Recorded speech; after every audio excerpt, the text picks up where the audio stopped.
নমস্কার, জীবনের আলো অনুষ্ঠানে আমাদের সকল দর্শক বন্ধুদের জানাবো অনেক অনেক স্বাগত, পাশাপাশি শারদীয়ার অনেক অনেক শুভেচ্ছা আপনাদের প্রত্যেককে। সারাটা বছর আমরা অধীর আগ্রহে অপেক্ষা করে থাকি বাঙালির শ্রেষ্ঠ উৎসব দুর্গোৎসবকে কেন্দ্র করে, কারণ এই উৎসবকে ঘিরে আমাদের যত আনন্দ, উন্মাদনা, খাওয়া, পুরনো বন্ধুদের সঙ্গে দেখা করা, অনেক কিছু।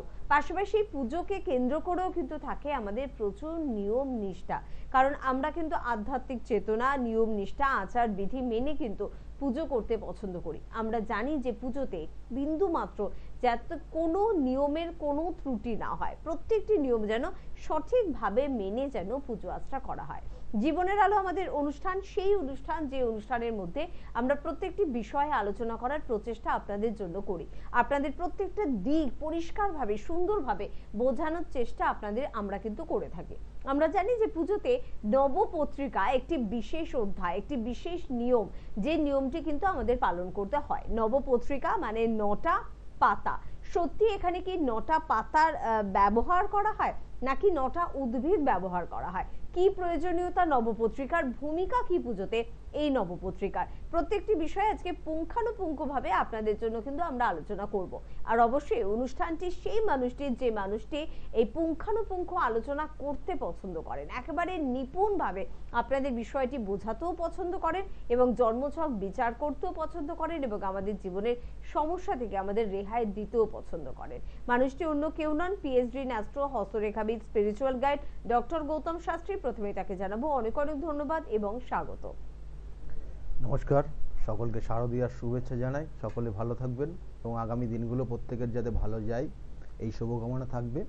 দেখুন, এই যে নবপত্রিকা যে কথাটা, এই নবপত্রিকা আমরা অনেক ক্ষেত্রে জানি যে কলা বউ, অর্থাৎ এই যে কলা বউ আমরা সাধারণত বলি যে গণেশের বউ, কিন্তু তা না। কিন্তু নবপত্রিকা বা যে কলা বউ, যেটা নিয়ে আমরা আজকের আলোচনা করব, এবং দেখুন এইখানে কিন্তু এটা অ্যাকচুয়ালি কিন্তু দেবী দুর্গা, এবং এই দেবী দুর্গার এই যে 9টা উদ্ভিদ বা 9টা পাতার সমন্বয়, নবপত্রিকা যেটা বলা হচ্ছে, নবপত্রিকা বলতে 9টা পাতার সমন্বয়, কিন্তু অ্যাকচুয়ালি এটা নব উদ্ভিদ, অর্থাৎ 9টা উদ্ভিদের সমন্বয়ে এই কিন্তু জিনিসটা তৈরি হয়। এবং এটা প্রত্যেকটা উদ্ভিদের মধ্যেই কিন্তু দেবীর রূপ রয়েছে, অর্থাৎ প্রত্যেকটা আমরা যদি আলোচনা করি দেখবেন যে প্রত্যেকটা উদ্ভিদের মধ্যে মা দুর্গার অবস্থান রয়েছে সেরকমই। এবং এই নির্দিষ্ট তিথি রয়েছে, এটা শুধুমাত্র সপ্তমীর তিথি, সপ্তমীর তিথিতে একদম সকালবেলা এই ক্রিয়া বা এই জিনিসটা করা হয়, অর্থাৎ এই অনুষ্ঠানটা আমরা নিয়ম মেনে করে থাকি। দেখবেন প্রত্যেকটা পূজা মণ্ডপে কিন্তু যিনি পুরোহিত থাকবেন তিনি কিন্তু এইটা সর্বোচ্চ উদ্যোগ নেন, এবং তার সঙ্গে সঙ্গে পূজা মণ্ডপে যারা কমিটি থাকেন এবং মেয়েরাও অবশ্যই এখানে প্রয়োজন, মেয়ে এবং তার সঙ্গে সঙ্গে ঢাকি থাকেন এই সময়, এবং তারা নির্দিষ্ট জায়গায়, আমি বলবো আলোচনা করব যে কিভাবে কি হয়। দেখুন, প্রথম অবস্থায় এই যে 9টা উদ্ভিদ আপনারা বলছিলাম, 9টা উদ্ভিদ বলতে কি কি না, এক হচ্ছে কলা গাছ, অবশ্যই এখানে প্রয়োজন কলা গাছ, তারপরে হচ্ছে কচু গাছ, তারপরে হচ্ছে হলুদ গাছ, দেখবেন এইগুলো প্রত্যেকটা ওই সময় প্রয়োজন।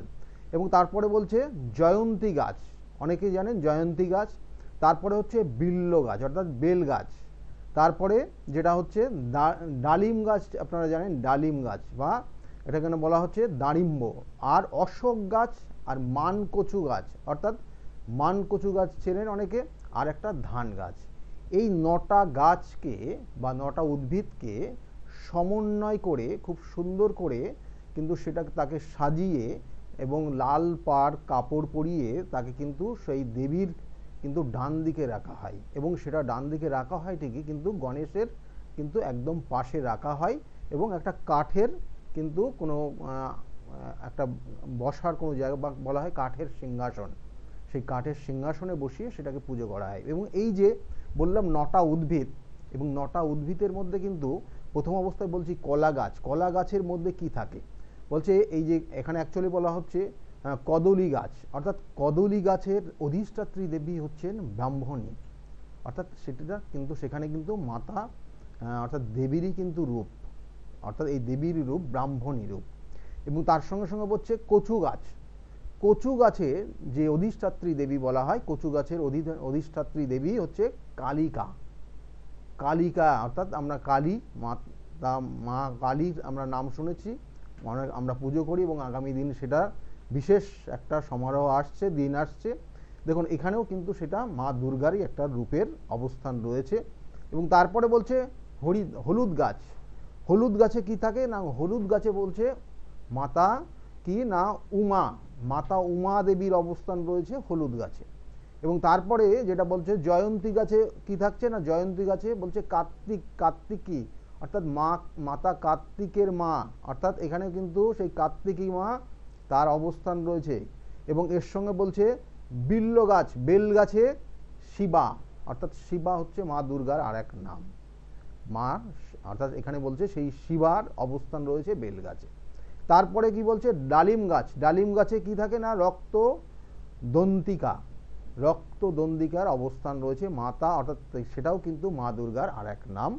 এবং সেখানে তার অবস্থান রয়েছে এই ডালিম গাছে। অশোক, অর্থাৎ অশোক গাছে কে থাকে না শোকরহিতা, শোকরহিতা মাতা আর এক নাম, অর্থাৎ এখানে মা দুর্গার কিন্তু আর একটা নাম সেই শোকরহিতা, তিনি অবস্থান করে। আর মানকচু গাছ, আপনারা অনেকে জানেন এখানে মাতা চামুন্ডার অবস্থান রয়েছে। এই মানকচু গাছ দিয়ে অনেক কিছু কাজ করা হয়, অনেক ধরনের তন্ত্রের কাজ, অনেক ধরনের দৈবিক প্রতিকার, অনেক ধরনের সমস্যার সমাধানের জায়গা কিন্তু এই মানকচু গাছ থেকে করা হয়। এবং সেই মানকচু গাছে অবস্থান করে মাতা চামুন্ডার। এবং ধান গাছ, এর সঙ্গে সঙ্গে আর একটা কাজ থাকে যে ধান গাছ, ধান গাছে হচ্ছে মাতা লক্ষ্মী রূপ, অর্থাৎ এখানে কিন্তু সেই দুর্গা রূপেরই কিন্তু আর এক রূপ হচ্ছে এখানে মাতা লক্ষ্মী রূপকে ইঙ্গিত করা হয়। এবং এই যে 9টা রূপ, এই 9টা রূপের যে অবস্থান রয়েছে এই 9টা গাছের মধ্যে এবং মাতা দুর্গার, এবং সেই জন্য এই নির্দিষ্ট সময় সেটা হচ্ছে সপ্তমী তিথির দিন সকালবেলা, একদম কিন্তু সকালবেলা এখানে যিনি পণ্ডিত থাকবেন ওই মণ্ডপে যিনি পুজো করবেন তার এটা সম্পূর্ণটা তার ক্রিয়া। এবং তিনি উদ্যোগ নিয়ে এই সমস্ত গাছগুলোকে নিয়ে, অর্থাৎ এই 9টা উদ্ভিদকে নিয়ে তিনি নিকটবর্তী যেখানে জলাশয় থাকবে সেখানে গঙ্গা স্থান থাকলে অবশ্যই গঙ্গায় নিয়ে যায়, না হলে যেখানে জলাশয় থাকে সেই জলাশয়ে নিয়ে গিয়ে এইগুলো প্রত্যেকটা গাছকে, অর্থাৎ প্রত্যেকটা উদ্ভিদকে সেখানে স্নান করানো হয়। এবং সেখানে সেই উদ্ভিদগুলোকে ভালো করে সুতো দিয়ে বেঁধে তারপরে কাপড়, অর্থাৎ বলা হচ্ছে যে লাল পাড় কাপড় পরিয়ে সেখান থেকে তারপরে আনা হয়। আমি বলবো অবশ্যই আলোচনা করব তার মধ্যে একজন। এবং এই নবপত্রিকা স্নান বা কলাবউ স্নানের এই পর্বটি দিয়ে কিন্তু প্রথম মনে হয় কোথাও যে সত্যি দুর্গাপুজো কিন্তু শুরু হয়ে গিয়েছে। একেবারে কাঁসর ঘন্টা বাজিয়ে কিন্তু স্থানীয় পুকুরে বা গঙ্গাতে কিন্তু এই স্নান পর্বটি কিন্তু চলে, এটা আমরা প্রত্যেকেই জানি, বাঙালি বা অবাঙালি প্রত্যেকেই আমরা কিন্তু এটা বুঝি। এর মানে অন্তর্নিহিত মর্মটি কতটা বুঝি জানি না, কিন্তু এই আনন্দটাকে কিন্তু আমরা প্রত্যেকে উপলব্ধি করি। কে আছেন একটু দেখবো। নমস্কার। নমস্কার। হ্যাঁ, কে বলছেন? আমি বলছিলাম প্রীতি শিকদার। কোথা থেকে ফোন করছেন? আমি বলছিলাম নৈহাটি থেকে। নৈহাটি থেকে, বলুন কার সম্বন্ধে জানবেন? আমি আমার নিজের বিষয়ে জানবো। নিজের বিষয়, আপনার ডেট অফ বার্থ বলবেন? আমার ডেট অফ বার্থ হচ্ছে 22 ফেব্রুয়ারি। হ্যাঁ, 1988। 1988। টাইমটা বলবেন? টাইম হলো সকাল 11:20 আচ্ছা, আর জন্মস্থানটা বলবেন? জন্মস্থান হলো কলকাতা। জন্মস্থান কলকাতা। দেখুন আপনার নিজের বিষয়ে জানতে চাইছেন, কলকাতায় আপনার জন্ম। দেখুন আপনার লগ্ন মেষ লগ্ন, কুম্ভ রাশি এবং পূর্ব ভাদ্রপদ নক্ষত্রের এক চরণে আপনার জন্ম। জানা আছে এটা নিশ্চয়ই? হ্যাঁ জানা। দেখুন আপনার জন্মছকের কিছু জায়গাগুলো রয়েছে, কিছু খারাপ জায়গাও আছে, কিছু ভালো জায়গা রয়েছে। কেমন? দেখুন আপনার জন্মছকের আমি যেমন বললাম লগ্নের সাপেক্ষে আপনার দ্বাদশে রাহু এবং বৃহস্পতির অবস্থান রয়েছে। বৃহস্পতি এখানে স্বক্ষেত্রে অবস্থান করছে, রাহু যুক্ত হয়ে গেছে। সেই জন্য বলা হয় যে এটা গুরুচণ্ডাল একটা দোষ। কিন্তু এই গুরুচণ্ডাল দোষ আপনার ক্ষেত্রে কতটা ক্ষতি করতে পারে, খারাপ কতটা করতে পারে সেটার বিচার্য বিষয়। এখানে বলবো সেই বিচারের ক্ষেত্রে দেখবেন যে আপনার ক্ষেত্রে অতটা আপনাকে যদি একটু স্বাধীনতা দেওয়া যায়, আপনাকে যদি একটু দায়িত্ব বুঝিয়ে দেওয়া যায়, তাহলে আপনার ক্ষেত্রে অতটা খারাপ করবে না। কারণ আপনার মধ্যে একটা দেখবেন যে একটা সিস্টেম কাজ করে, তো প্রত্যেকের মধ্যেই দেখবেন আপনার মধ্যে যে সিস্টেমটা কাজ করছে, আপনি যে কোনো একটা কাজ করতে যাবেন আপনি নিজের সিস্টেমে নিয়ে নেবেন, নিজের পদ্ধতিগত জায়গা থেকে আপনি নিজেকে সেই জায়গায় নিয়ে যাবেন এবং ওই সংস্থাকেও আপনি সেইভাবে নিয়ে যাওয়ার চেষ্টা করবেন। অর্থাৎ আপনি সব সময় চেষ্টা করবেন আপনার সিস্টেমটাই সেখানে বলবৎ হোক। আচ্ছা। ঠিক আছে, তার বাইরে যাবে না। এবং এখানে সেটা আপনাকে যদি দায়িত্ব দিয়ে দেওয়া হয় তাহলে নো ডাউট সেই জায়গাটা যথেষ্ট আপনি উন্নতিও করে দিতে পারেন। কারণ এখানে বৃহস্পতি স্বক্ষেত্রে রয়েছে।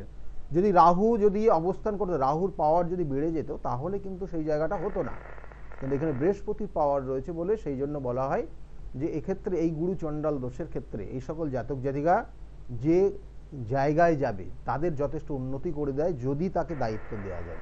তাহলে এই জায়গাটা আপনার ক্ষেত্রে রয়েছে। কিন্তু আরেকটা জায়গা খারাপও আছে। খারাপ কি আছে না, আপনার জন্ম ছকের একাদশ ভাবে আপনার দেখতে নো ডাউট খুব ভালো, কিন্তু এই একাদশ এখানে বলা হয় চন্দ্র এবং শুক্রযুক্ত। যাদের জন্মছকে চন্দ্র শুক্র একসঙ্গে অবস্থান করে তাদের দেখতে নো ডাউট এমনি খারাপ হয় না, তারা ভালো হয়, দেখতে শুনতে ভালো হয়।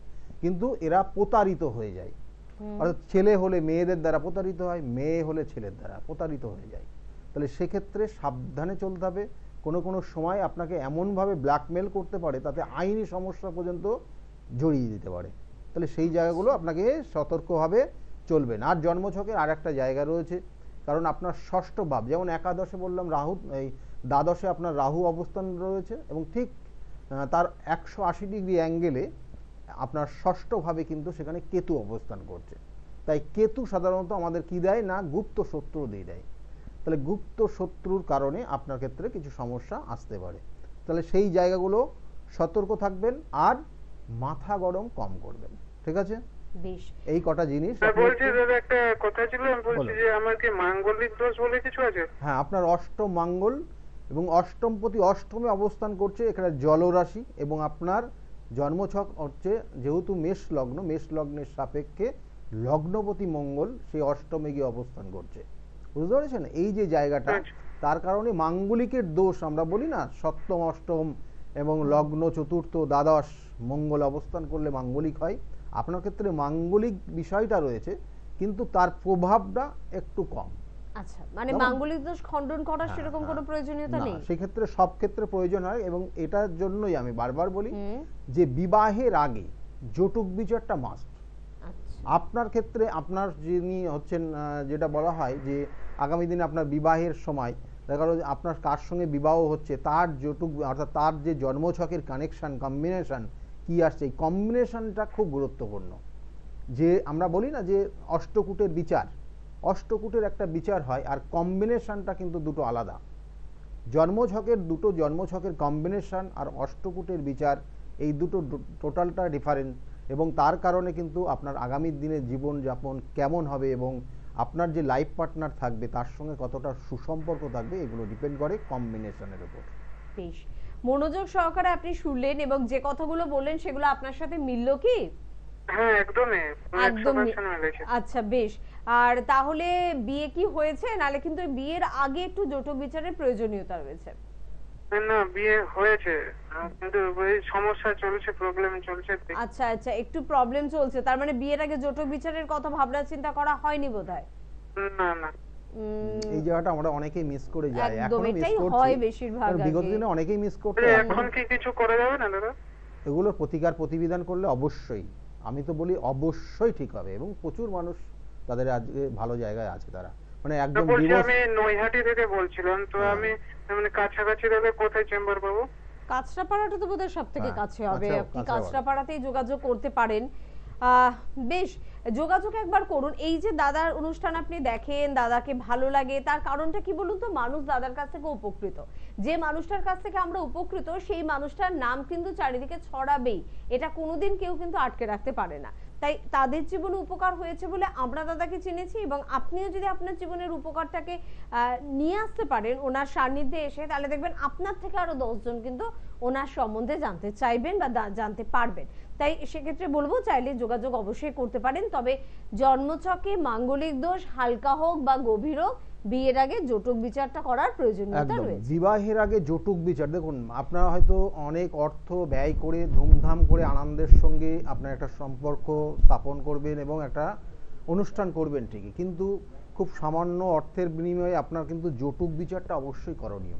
সেটা আপনি যার কাছেই যান না কেন, মানে আমি বলছি না আমার কাছেই আসতে হবে, কিন্তু একবার জটক বিচার যার কাছে আপনার ভালো মনে হবে, কারণ একটা সম্পর্কে যাচ্ছেন আপনি, আগামী দিনটা আপনি তার সঙ্গে থাকবেন, একসঙ্গে থাকবেন, এখানে লাইফ পার্টনার বলা হয়, সেই লাইফ পার্টনারকে আপনি বেছে নিতে চাইছেন, সেই লাইফ পার্টনার আপনার ক্ষেত্রে কতটা শুভ আকাঙ্ক্ষী হবে, অর্থাৎ আপনার ক্ষেত্রে কতটা শুভ হবে, কতটা অশুভ হতে পারে, কি সমস্যা আসতে পারে, তাহলে সেগুলো একটু কিন্তু বিচার করে নিয়ে এগিয়ে যাওয়াটাই মনে হয় আমার ক্ষেত্রে, বা আমি বলবো যে ভালো।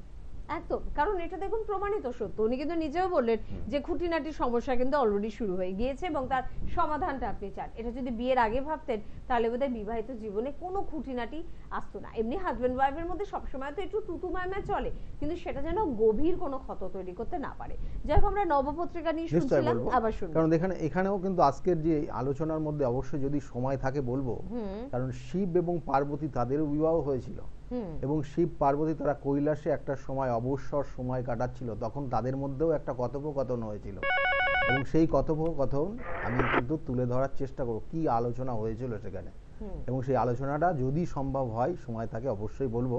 কিন্তু তার মধ্যে যেটা বিশেষ আলোচনা সেটা হচ্ছে এই নবপত্রিকা বা কলা বউ, কারণ বলা হচ্ছে যে এই নির্দিষ্ট তিথিতে, অর্থাৎ সপ্তমী তিথিতে সকালবেলা সেই নিকটস্থ কোনো জলাশয়ে গিয়ে সেখানে পুরোহিত যিনি থাকেন তিনি ওই 7টা উদ্ভিদকে সঙ্গে নিয়ে এবং সেই শঙ্খ এবং ঘণ্টার ধ্বনি এবং তার সঙ্গে সঙ্গে কাঁসর ধ্বনি বাজিয়ে সেখানে কিন্তু সেই নির্দিষ্ট কিন্তু জলাশয়ে যায়, এবং সেখানে স্নান করানোর পর বলা হয় যে লাল পাড় শাড়ি পরিয়ে সেখানে আবার সেই ঢাকের আওয়াজের সঙ্গে সঙ্গে তাদেরকে নিয়ে আসা হয় এবং মণ্ডপে নিয়ে আসা হয়, এবং মণ্ডপে এনে একটা নির্দিষ্ট, অর্থাৎ বলা হচ্ছে যে এটা কাঠের সিংহাসনে সেই গণেশের কিন্তু পাশে রাখা হয় এবং দেবী দুর্গার ডান দিকে রাখা হয়, এবং তারপরে শুরু হয় ক্রিয়া, এবং তারপরে কি হয় না সেখানে দর্পণ, অর্থাৎ দর্পণের মাধ্যমে মা দুর্গার সেখানে স্নান কার্যক্রম সম্পন্ন হয় এবং তারপরে পুজো শুরু হয়। তাহলে এই কাজটা কিন্তু সর্বপ্রথম করা হয় মণ্ডপে এবং এই নির্দিষ্ট দিনে। যাই হোক, আমরা আলোচনায় আবারও ফিরে আসবো গৌতম দা, তার আগে দেখে নেবো কে আছেন আমাদের সাথে। নমস্কার। হ্যাঁ নমস্কার। কে বলছেন? আমি তাপস জানা বলছি। কোথা থেকে?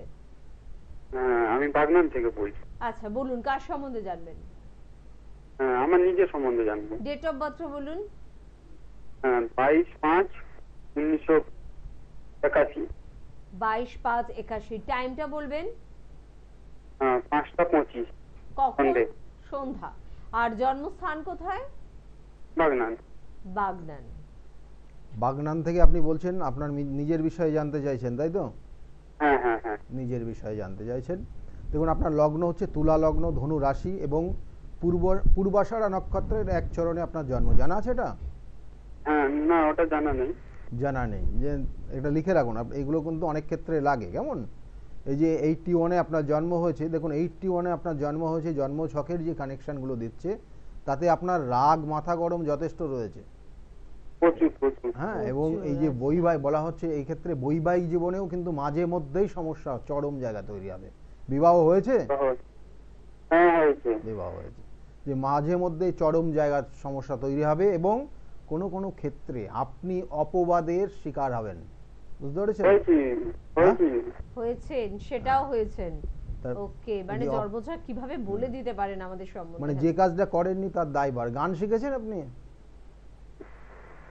না না সেরকম তো, মানে ওরা হালকা, মানে গানের প্রতি একটা ভালোবাসা কি আছে? প্রচুর প্রচুর প্রচুর। গানটা না শিখলেও গান খুব আপনি পছন্দ করেন? প্রচুর পছন্দ। মাঝে মাঝে মুখেও চলে আসে গান, মানে আপনি একা একা যখন থাকেন, হ্যাঁ তাই তো নাকি? হ্যাঁ, দেখুন এইখানে যে জায়গাগুলো রয়েছে আপনার জন্মছক, আপনার জন্মছকের এই যে কর্মক্ষেত্র কেমন, কারণ আপনার যে বয়স তাতে দুটো সমস্যা এখন বর্তমানে রয়েছে, একটা হচ্ছে কর্মজীবন আর একটা বৈবাহিক জীবন। ঠিক আছে? এই কর্মজীবনে দশম ভাবে রয়েছে আর রাহুর অবস্থান রয়েছে, আর দশমপতি চন্দ্র অবস্থান করছে থার্ড হাউসে। কেমন? এই যে তৃতীয় ভাবে চন্দ্র অবস্থান করছে, আর এখানে বলবো তার সঙ্গে ঠিক কানেকশন পাচ্ছে রাহুর, এবং সেক্ষেত্রে দেখবেন কর্ম পরিবর্তন, মাঝে মধ্যে কর্ম পরিবর্তন হবে। হয়েছে, কর্ম পরিবর্তন হয়েছে, এবং আপনার পরিবর্তন করেছে। এবার একটা মানে খুব মানে এটা একটু আপনাকে একটু নেয়ার চেষ্টা করতে হবে, কারণ এই যে একটা জিনিস বলবো, এটা কঠিন সমস্যাটা। সেটা হচ্ছে কোনো কারণে আপনি আইনি সমস্যার কারণে, মানে আপনার যে জন্মছক, আমি সেটাই দেখেই বলছি, কারণ এই ধরনের জন্মছক থাকলে পরে সাধারণত বলা হয় যে একদিন না একদিন থানার অর্থাৎ বা পুলিশ লকআপে আপনাকে আটকে থাকতে হতে পারে। আচ্ছা, কেমন? কোনো এই যে কারণে। জন্মছকের কানেকশন, কোনো একটা কারণ বলতে এখানে কোনো রকমের মহিলা সংক্রান্ত বিষয়টাই ইঙ্গিত করছে, তার কারণে আপনি থানা পর্যন্ত আটকে থাকতে পারেন এখন যে কানেকশনটা রয়েছে। আর বিগত দিনে বিভিন্ন সময় বিভিন্ন কানেকশন আসবে, তবু বলবো এক একটা সময় এক একটা কানেকশন থাকে, তার পরিপ্রেক্ষিতে বললাম সেই জায়গাটা নিজেকে সতর্কভাবে চলবেন। কেমন বোঝাতে পারলাম আপনার? আর বর্তমানে অর্থ, প্রচুর অর্থ খরচ হবে, অর্থ খরচ হয়ে যাবে। হাতেই থাকে না স্যার। হ্যাঁ, প্রচুর অর্থ খরচ হবে, যেটাকে বলা হচ্ছে অর্থহানির যোগ চলছে, এবং এটা এখনো 6 মাস থাকবে, এবং 6 মাস পরে গিয়ে একটা রেকটিফাই হবে। 6 মাস পরের থেকে আস্তে আস্তে অর্থের জায়গাটা ভালো হবে। কিন্তু আর একটা জিনিস জানুন, আপনার এই জন্মছক যেটা ইন্ডিকেশন করছে, আগামী কিন্তু নভেম্বর থেকে আপনার কর্মক্ষেত্র পরিবর্তন হয়ে যেতে পারে। নভেম্বরের পরে? আগামী আচ্ছা। নভেম্বর, ঠিক আছে, কর্মক্ষেত্রের পরিবর্তন হয়ে যেতে পারে, সেটা কিন্তু ইঙ্গিত অলরেডি শুরু হয়ে গেছে। বুঝতে পেরেছেন? অলরেডি উনি বললেন কিছুদিন আগে একবার কর্ম পরিবর্তন হয়েছে, আবারও নভেম্বরে পরিবর্তন হতে পারে। বেশ, শুনতে থাকুন, সঙ্গে থাকুন। দেখুন, জন্মছক খুলে নেওয়াটা একটা ল্যাপটপে বড় বিষয় নয়, সেই জন্মছকটাকে পুঙ্খানুপুঙ্খভাবে দেখে অঙ্ক হিসেব করে একটা মানুষের অতীত বর্তমান ভবিষ্যৎকে মিলিয়ে দেওয়া।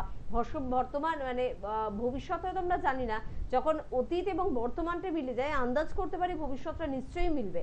এবং সেটা কিন্তু আমি এই অনুষ্ঠানে বসে সব থেকে বেশি অবজার্ভ করেছি, এবং খুব মাঝে মধ্যে খুব শিহরণ জেগেছে, মাঝে মধ্যে খুব আনন্দ হয়েছে, মাঝে মধ্যে ভয় হয়েছে, কারণ মানুষের জীবনে নানা রকমের ওঠা পোড়া নিয়ে কিন্তু এখানে আলোচনা করা হয়। তবে ভয়টাকে ভয় পাবো, আনন্দটাকে নিয়ে উচ্ছ্বসিত হয়ে যাব, কোনোটাই দরকার নেই।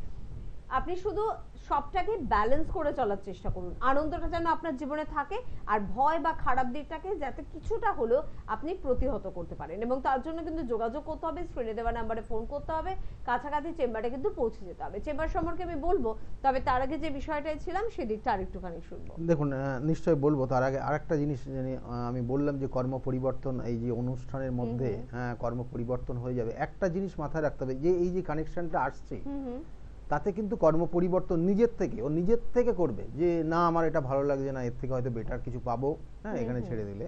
কিন্তু আমি বলবো যে আগামী 2 বছর যেখানে থাকবেন সেখানেই থাকার চেষ্টা করবেন।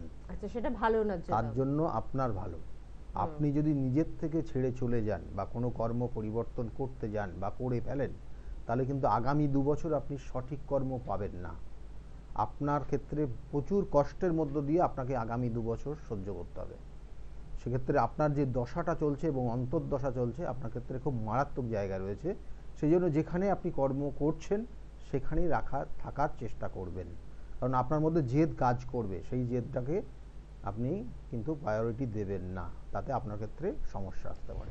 একদম, আমার মনে হয় একজন অভিজ্ঞ অ্যাস্ট্রোলজারকে এই কারণে আমরা না বৌদ্ধ বলে থাকি, যে আমার ভুল কোনো সিদ্ধান্ত আমাকে যেন বিপথে না পরিচালনা করে। আমি যে কথাটা ভাবছি সেটা আমি সঠিক ভাবছি তো, যেটা করতে চাইছি সেটা আমার করা উচিত তো, যে সিদ্ধান্তটার কথা আমি নিতে চাইছি সেই সিদ্ধান্তটা আমার এই মুহূর্তে নেওয়া উচিত তো।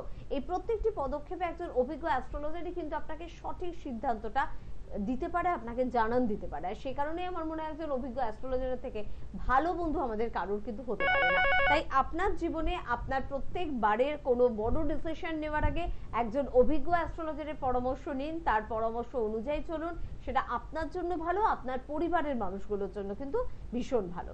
আমরা আলোচনায় ফিরবো, তবে তার আগে আরেকজন বন্ধু চলে এসেছেন, একটু কথা বলেই নি। কে আছেন? নমস্কার। নমস্কার। কে বলছেন? নমস্কার, শুভদীপ দাস বলছি। হ্যাঁ নমস্কার। বলুন, কোথা থেকে বলছেন? চিনতে পারছেন না? আমি কলকাতা থেকেই বলছি। আচ্ছা আচ্ছা। মানে দাদার চেম্বারে আমি গিয়েছিলাম আচ্ছা। বছর দেড়েক আগে, বোনের বিয়ের জন্য।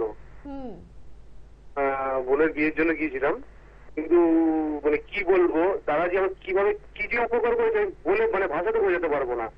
বোনের বিয়ে আমি অনেক জায়গায় গিয়েছি, কোনোভাবেই কোনো কিছু, অনেক টাকা খরচা করেছি দাদার কাছে গিয়ে। দাদা যেই আমাকে যেই সমাধানটা দিয়েছে, আশা করি মানে কি বলবো, ভাষা পাচ্ছি না বলো। মানে মানে বোনের বিয়েতে- বিয়ে নিয়ে নানা রকমের টালবাহানা চলছিল, দাদার কাছে এসে স্মুথলি বিয়েটা হলো কি হলো না? একদম মানে খুব ভালো জায়গায় বিয়ে হয়েছে, হুম। আর বই খুব খুব খুবই ভালো আছে। আচ্ছা, মানে এতটাই আপনি উচ্ছ্বসিত যে এটা ভাষায় প্রকাশ করে উঠতে পারছেন না যে আপনি কতটা একদম একদম খুশি। একদম মানে সেটা যে কি যেভাবে উপকার করেছে আমি বলে দিলাম না। আমি বহু জায়গায় গেছি, বহু টাকা নষ্ট হয়েছে, দাদার কাছে গিয়েছি, আমি কি উপকৃত হয়েছি হুম যে বোন ভালো জায়গায় আছে, ভালোভাবে বিয়েও হয়েছে, হুম। এ, খুবই ভালো আছে। যাক এখন তারা ভালো আছে তাই তো? হ্যাঁ খুব খুবই ভালো আছে। যাক যাক। একদম। তাহলে অবশ্যই। একজন অভিজ্ঞ এখন- অ্যাস্ট্রোলজারের সঠিকভাবে জন্মছক বিচার এবং প্রতিকার প্রতিবিধান যে কাজ করে মানুষের জীবনে, তার একটা বড় প্রমাণ আবার আপনি হয়ে গেলেন। হ্যাঁ বোন যাওয়ার আগে বলেছিল দাদার সাথে আবার আমি আসি, মানে দাদা এখন ফরেনে গেছে, ঠিক আছে, আচ্ছা ঠিক আচ্ছা। আছে, জামাই নিয়ে গেছে। হ্যাঁ, বাহ। বললো যে আসি, তারপর দাদার সাথে দেখা করবো, তুই একবার একটু দাদার কাছে যা, তাহলে একটু ফোনে কথা বলি। তা আমি সময় পাচ্ছি না, তার দেখছি লাইভ দুদিন ট্রাই করছি, তো আজকে পেলাম লাইনটা। দেখুন আচ্ছা। অ্যাকচুয়ালি কিন্তু প্রচুর প্রচুর মানুষ আপনার হুম। মতোই প্রচুর মানুষ উপকৃত। আমি একদম। সম্পূর্ণটা আমার গুরুদেবের ওপরই ছেড়ে দিই, কারণ গুরুদেব আমাকে সঠিকভাবে সেই শিক্ষা দিয়েছে এবং তার সঙ্গে সঙ্গে তার আশীর্বাদ রয়েছে আমার কাছে, এবং সেই আশীর্বাদের গুণেই কিন্তু আপনাদের উপকার হচ্ছে। কেমন? একদম আর একদম। তো ঠিকই দাদা, মানে সেই বললাম তো, আপনিও সেই আমার গুরুদেবের মতনই গুরুর জায়গায় রয়েছে। খুব থাকবেন। ভালো লাগলো। আজকে কি কারোর সম্বন্ধে জানবেন? একটু আমার তারাও বলেছিলাম যে দাদা আমার একটু জানবো পরে, আগে পরে ইয়েটা করেছি, হ্যাঁ। তারপরে একটু আমার সম্বন্ধে দাদা দাদা একটু বলে। আচ্ছা, শুনবেন তাই তো? বলুন, হ্যাঁ, ডেট অফ হ্যাঁ। বার্থ বলুন। যেটা বলছে 1988 হুম। তারিখ? 4th March 4th March 4 March. বিকেল 4:35 ওকে, জন্মস্থান কোথায়?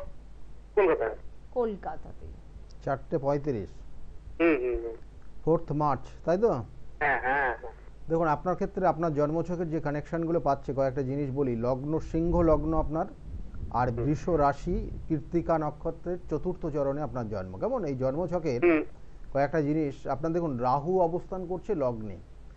লগ্নে যাদের রাহু থাকে তারা কিন্তু মানে এরা প্রত্যেক মানুষের সঙ্গে মিশতে পছন্দ করে, এবং কোনো অবস্থায় কোনো সমস্যা হলে দেখবেন যে যদি কোনো কারণে সমস্যা হয়, দেখা গেলো 10-5 জন অলরেডি সেখানে কিন্তু জড়ো হয়ে যাবে তাকে সহযোগিতা করার জন্য। আচ্ছা। লগ্নে রাহু এই প্রভাবটা কিন্তু তাদের মধ্যে থাকে, হুম হুম। এবং এরা সাধারণত অনেক সময় অনেক মানে ভুল পথে পরিচালিত হয়ে যায়।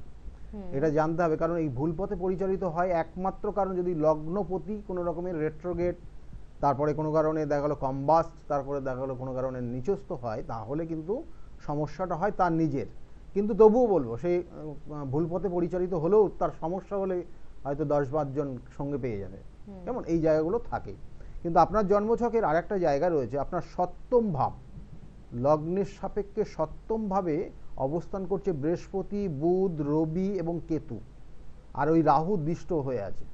এবং সেই ক্ষেত্রে এই আপনার ক্ষেত্রেও কিন্তু বিবাহিত জীবনের ক্ষেত্রে অবশ্যই সতর্ক থাকতে হবে। বিবাহ যদি হয়ে যায় তাহলে সেক্ষেত্রে না দাদা করিনি, বললাম না যে মনেরটাকে দিয়ে তারপরে আপনাদের বিয়ে এখনো হয়নি। বিবাহ হয়নি। তারপরে বিয়েটা করবো।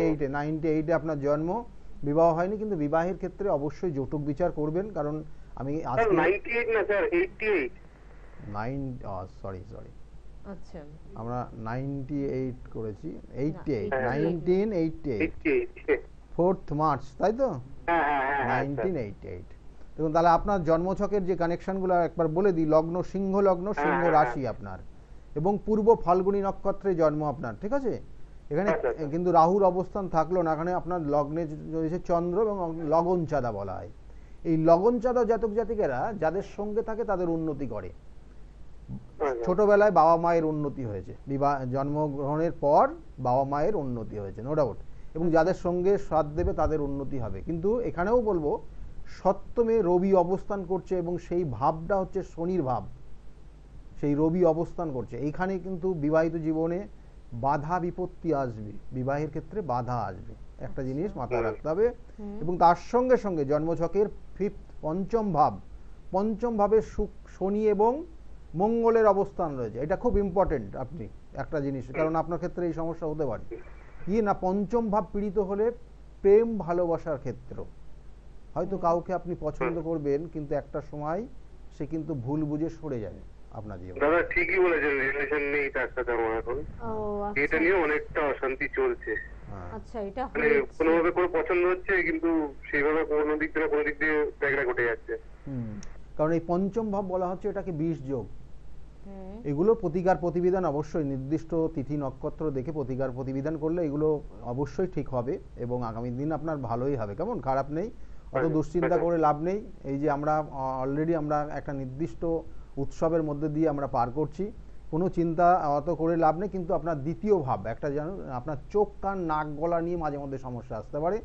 চোখ কান নাক গলা নিয়ে মাঝে মধ্যে আপনি সমস্যায় ভুগতে পারেন, কেমন, এই জায়গাগুলো। আর কিছু কিছু ক্ষেত্রে শরীর স্বাস্থ্যর দিকে অবশ্যই নজর দেবেন, এই জায়গাগুলোই রয়েছে মেনলি। হ্যাঁ, এইভাবে চলুন। আর এই পঞ্চম ভাবটা পীড়িত, এক্ষেত্রে পরবর্তীতে সন্তান আসতেও সমস্যা আসবে, সেই জন্য একটু প্রতিকার প্রতিবিধান করিয়ে নেবেন, কেমন? আচ্ছা, আচ্ছা। ভালো থাকবেন। মানে আমার একটা শারীরিক ভাবে আমার মানে ওই আমার খুব গরমকালে মানে ঠান্ডার দাসটা খুব আর যখন ঠান্ডা লাগে না, মানে এত হাঁচি হয়, এত হাঁচি হয়, এত হাঁচি হয়। হ্যাঁ উনি তো বললেন যে নাক কান চোখ চোখ, গলার একটা প্রবলেম এটা ENT প্রবলেমের এই একটা বললো দাদা। ওকে ওকে, সঙ্গে থাকুন। কিন্তু আপনার জন্য একই অ্যাডভাইস থাকবে যে বিয়েকে কেন্দ্র করে সচেতনতা বাড়াতে হবে। নিশ্চয়, নিশ্চয়। বিয়ে প্রেম করুন, নিজের ইচ্ছাতে প্রেম করুন, কিন্তু বিয়ে করার আগে কিন্তু অভিজ্ঞ একজন অ্যাস্ট্রোলজারের পরামর্শ না নিয়ে বিয়ের পিঁড়িতে কিন্তু বসবেন না।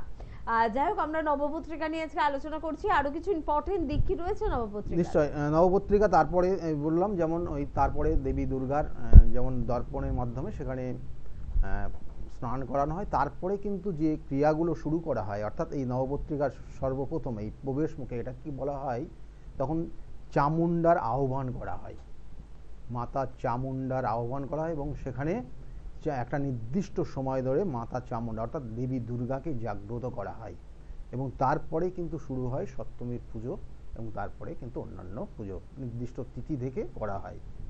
এই হচ্ছে নবপত্রিকার গুরুত্ব যেটা বললাম।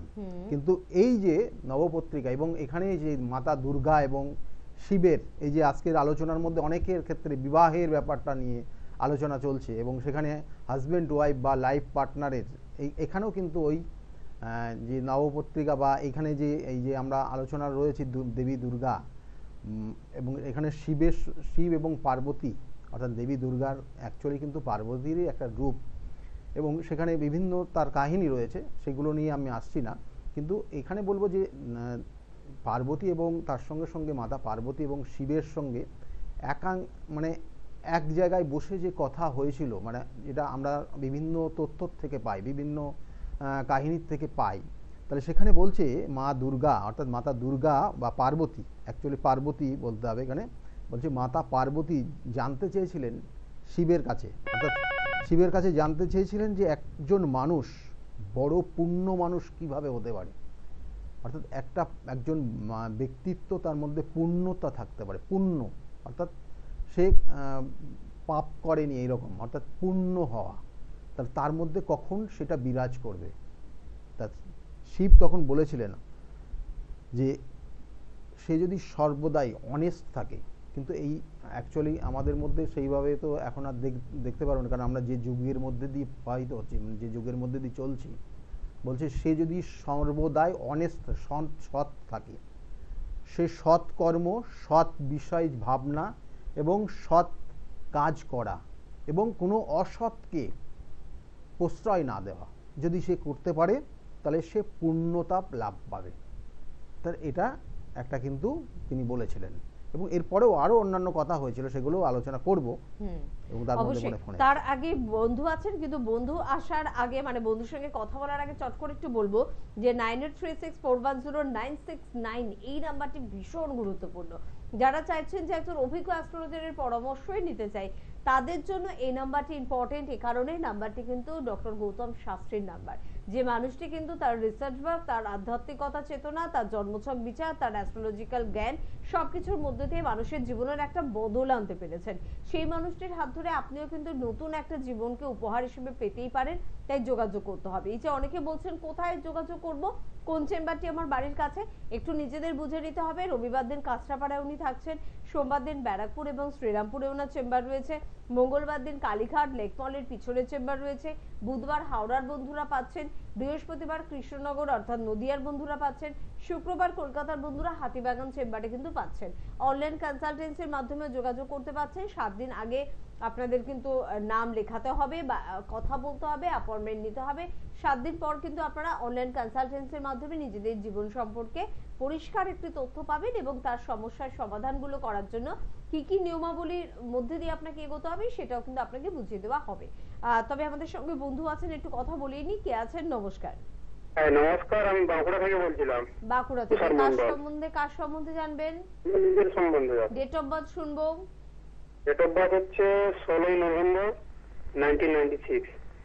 আচ্ছা, 1993 96। 96। আচ্ছা, টাইমটা বলবেন। সময় সকাল 8:35। 8:35 সকাল। আর জন্মস্থান? জন্মস্থান হয়েছিল বাঁকুড়াতে। বাঁকুড়াতে। হুম, দেখুন, আপনার ক্ষেত্রে জন্মছকের যে কানেকশন, লগ্ন ধনু লগ্ন, মকর রাশি এবং উত্তরসারা নক্ষত্রের 3য় চরণে আপনার জন্ম হয়েছে। কেমন এই জন্মছকের যে কানেকশনটা পাচ্ছে, আপনি দেখবেন যে ধীরে ধীরে আপনার যখন বয়স 42 বছর পার করবে, তারপরে কিন্তু আপনি আধ্যাত্মিক লাইনে চলে যাবেন। আপনি এমনিতেই ইন্টারেস্টেড এই বিষয়টার যথেষ্ট রয়েছে। এবং আপনার লগ্নে রয়েছে বৃহস্পতি, মানে আপনি দেখবেন যে কোনো কোনো ক্ষেত্রে আপনি কাউকে শেখানোর একটা প্রবণতা আপনার মধ্যে থাকবে। শেখানোর প্রবণতা, কেমন জ্ঞান দেওয়ার প্রবণতা। অর্থাৎ আমরা জ্ঞান কার কাছ থেকে নিই? আমরা যখন স্কুল কলেজে যাই তখন কিন্তু আমার শিক্ষকের কাছ থেকে আমরা জ্ঞান নিই। তাহলে সেই জায়গাটা আপনার মধ্যে রয়েছে। এবং এর সঙ্গে সঙ্গে আপনার ক্ষেত্রে আর একটা জিনিস রয়েছে যেটা কিন্তু কিছুটা নেগেটিভ ফল দেবে। সেটা হচ্ছে আপনার ক্ষেত্রে কোনো না কোনো দিন আইনি সমস্যায় জড়িয়ে যাবেন। কখন যাবেন সেটা আলাদা ব্যাপার, সেটা আরও অন্যান্য বিচারের যোগ্য রয়েছে। কিন্তু আইনি কোনো সমস্যায় আসতে পারে আপনার জীবনে, সেটার ক্ষেত্রে খুব সতর্কভাবে চলবেন। আর আরেকটা জিনিস মাথায় রাখুন যে কোনো কারোর দ্বারা দেখা গেলো যে আপনি আপনার মানে আপনার লাইফস্টাইল এমন একটা জায়গায় নিয়ে যেতে পারেন আপনি হঠাৎ করে, মানে কোনো কারোর পাল্লায় পড়ে, মানে আপনি নিজে নিজে যেতে পারবেন না, কারণ আপনার সেই সাহস থাকবে না। কারোর পাল্লায় পড়ে, কারোর সঙ্গ দোষে আপনি জায়গাটা নষ্ট করে ফেলতে পারেন এবং মান সম্মান অপমানিত হয় এবং তার সঙ্গে সঙ্গে ওই যে আইনি সমস্যা বললাম সেই জায়গা পর্যন্ত চলে যেতে পারেন। তো সেই ক্ষেত্রে সতর্ক থাকবেন। কেমন? আর 42 বছর বয়সের পর বিবাহ করলেও 42 বছরের পর থেকে আধ্যাত্মিক লাইনটা আপনার ভালো আছে। আচ্ছা, বেশ, শুনতে থাকুন আর সঙ্গে থাকুন। সময় তো বেশ সংক্ষিপ্ত, তবে পুজোর মধ্যে রয়েছি, পুজোর আনন্দে রয়েছি। তবে জীবনে যদি কোনো রকমের অশুভ যোগ থাকে, অশুভত্ব থাকে, আমরা কি এই সময়টার মধ্যে তার প্রতিকার প্রতিবিধান বা গ্রহদোষ খণ্ডন করতে পারি? এই যে এই যে আমরা বলি না নির্দিষ্ট, যে আমি সব সময় বলি যে নির্দিষ্ট সময়, অর্থাৎ এই তিথি নক্ষত্র দেখে সব যে কোনো কাজ করতে হয়। তার এই যে আমরা যে সময়টার মধ্যে যদি যাচ্ছি, যে এই সময়টা কিন্তু খুব গুরুত্বপূর্ণ সময়। আমরা নবরাত্রিও পালন করছি। এই যে নবরাত্রি পালন করছি, এই নবরাত্রি প্রত্যেকটা দিন, কারণ এখানে কিন্তু সেই শৈলপুত্রী থেকে শুরু হয়েছে, মানে আজকে চন্দ্রঘণ্টার মায়ের পুজো হচ্ছে। তাহলে প্রত্যেকটা দিন কিন্তু একটা নির্দিষ্ট সময়ের মধ্যে দিয়ে আমরা পার করব। এবং নবরাত্রি ভীষণ ভীষণ গুরুত্বপূর্ণ এবং এটা দেবী পক্ষ চলছে তার মধ্যে। দেবী পক্ষ এবং নবরাত্রি, এই শুভ যোগ, যে কোনো প্রতিকার প্রতিবিধান যেমন গুরুত্বপূর্ণ, সেই সঙ্গে সঙ্গে যে কোনো জিনিস ধারণ করা অনেক পাওয়ারফুল কিন্তু ক্ষমতা রাখে। এটা তো বললামই। এবং তার সঙ্গে সঙ্গে আরেকটা জিনিস, অর্থাৎ এই যে মাতা দুর্গার সঙ্গে যে কথাটা হয়েছিল আরেকটা, একটু বলে দিই, কারণ অনেকে আগ্রহী রয়েছেন যে কি ব্যাপার। অর্থাৎ আত্মদর্শন, অর্থাৎ দেবী দুর্গা অর্থাৎ মাতা পার্বতী জিজ্ঞাসা করেছিলেন নেক্সট আর কি মানুষের মধ্যে সচেতন হওয়া উচিত। বলছে আত্মদর্শন। যদি আপনার আপনি নিজের সমালোচনা করতে পারেন, নিজের সমালোচনা নিজে করতে পারেন, তাহলে আপনি জীবনে একটা নির্দিষ্ট চূড়ায় পর্যন্ত উঠতে পারেন এবং আপনি সবার কাছে খুব প্রিয় হয়ে যেতে পারেন, নিজের সমালোচনা নিজে যদি করতে পারেন। তো এই ধরনের বিভিন্ন ধরনের কথাবার্তা রয়েছে। অন্যদিন সময় থাকলে অবশ্যই আলোচনা করব। একদম একদম। যদি আজকে হাতে সময় সত্যি একদম নেই, অনুষ্ঠান থেকে বিদায় নেব, পরবর্তী অনুষ্ঠানে দেখা হবে। ধন্যবাদ জানাবো আপনাদের, ধন্যবাদ জানাবো অবশ্যই দাদাকে। প্রত্যেকে ভালো থাকবেন। নমস্কার। নমস্কার, সকলে খুব ভালো থাকুন।